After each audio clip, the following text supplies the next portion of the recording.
Hello everyone, બધાના ઘરોમાં સેવ ટામેટાનું શાક બનતું જ હોય છે. તો આજે આપણે કાઠિયાવાડી સ્ટાઇલમાં સેવ ટામેટાનું શાક બનાવીશું. આ શાકને તમે બે રીતે સર્વ કરીને ખાઈ શકો છો, જે આપણે વિડીયોમાં આગળ જોઈશું.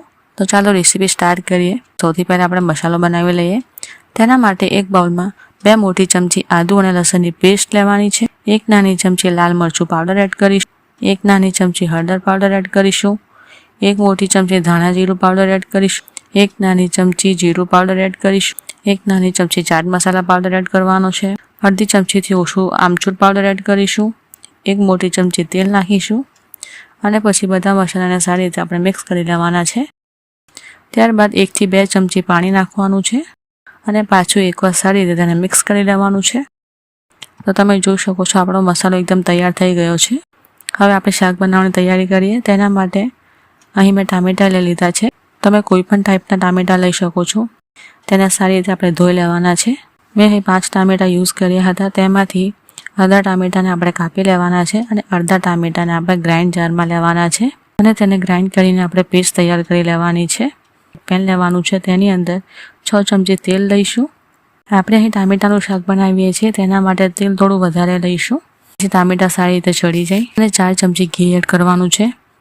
ગરમ થઈ જાય એટલે આપણે તેમાં અડધી ચમચી રાઈ નાખીશું. રાઈ તતડી જાય એટલે આપણે અડધી ચમચી જીરું એડ કરી દેવાનો છે. 1 આખું વઘારનું લાલ મરચું એડ કરીશું. 8 થી 10 કડી પત્તા એડ કરી દેવાના છે. પિંચ ઓફ આપણે હિંગ નાખી દેવાની છે અને સારી રીતે બધી વસ્તુને આપણે સોટે કરી લઈશું. પછી જે મસાલો તૈયાર કર્યો હતો તે આપણે અહીં એડ કરી દેવાનો છે.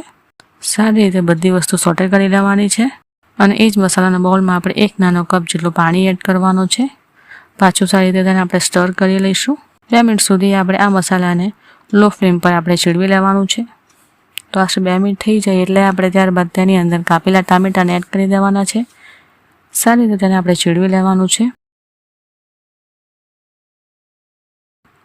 અડધી ચમચી મીઠું એડ કરી દઈશું, જેથી ટામેટા સારી રીતે ચડી જાય.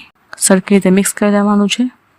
ટામેટા થોડા સોફ્ટ થઈ જાય એટલે આપણે તેની અંદર ટામેટાની જે પ્યોરી તૈયાર કરી હતી તેને અંદર એડ કરી દેવાની છે. સારી રીતે તેને મિક્સ કરી લઈશું અને એ જ ગ્રાઇન્ડ જારમાં આપણે અડધો કપ જેટલું પાણી લેવાનું છે અને તેને પેનની અંદર એડ કરી દેવાનું છે. સારી રીતે બધી વસ્તુ મિક્સ કરી લેવાની છે અને 5 થી 6 મિનિટ માટે આપણે તેને એટલે કે ટામેટાની ગ્રેવીને ચીડવી લેવાની છે. ટામેટા સારી રીતે ચડી જાય એટલે તેમાંથી આપણે અડધી પ્યોરીને એક બીજા બાઉલમાં કાઢી લેવાની છે. માં રહેલી પ્યોરીમાં આપણે સેવ એડ કરવાની છે. મેં અહીં જાડી સેવ યુઝ કરી છે. કાઠિયાવાડી સેવ ટામેટાના શાકમાં આપણા જાડા ગાંઠિયા આવે છે તે જ યુઝ કરવાના છે. તેનાથી શાકનો ટેસ્ટ ખૂબ જ સરસ આવે છે. સારી રીતે આપણે તેને મિક્સ કરી લેવાનું છે. મિક્સ થઈ જાય એટલે આપણે ગેસની ફ્લેમને ઓફ કરી દેવાની છે અને શાકને ઉતારી લેવાનું છે. સર્વિંગ બાઉલમાં શાકને આપણે કાઢી લેવાનું છે. કાપેલા લીલા ધાણા આપણે અહીં એડ કરશું. પેનમાં રહેલી ગ્રેવીમાં સેવ કે ગાંઠિયાને નાખીને આપણે આ શાકને સર્વ કરી શકીએ છીએ અને ખાઈ શકીએ છીએ. અને બીજી રીતે આપણે જે બાઉલમાં ગ્રેવી કાઢી હતી તેની અંદર ઉપરથી ગાંઠિયા કે સેવ એડ કરીને પણ આપણે આ સબ્જીને સર્વ કરી શકીએ છીએ અને ખાઈ શકીએ છીએ. બાઉલમાં કાઢેલી ગ્રેવીની ઉપર આપણે ગાંઠિયા એડ કરી દેવાના છે અને કાપેલા ધાણા એડ ઉપર કરશું. તો બસ તૈયાર છે આપણું કાઠિયાવાડી સ્ટાઇલમાં સેવ ટામેટાનું શાક. તમે તેને બાજરીનો રોટલો કે રોટલી સાથે ખાઈ શકો છો. ખૂબ જ ઇઝી રેસીપી છે. એકદમ ઇઝી છે બનાવવાનું અને આ રીતે બનાવશો તો બધાને ખૂબ જ ભાવશે. જો તમને રેસીપી ગમી હોય તો ચેનલને સબસ્ક્રાઈબ કરજો. બાજુમાં આપેલા બેલ આઇકનને જરૂરથી પ્રેસ કરજો.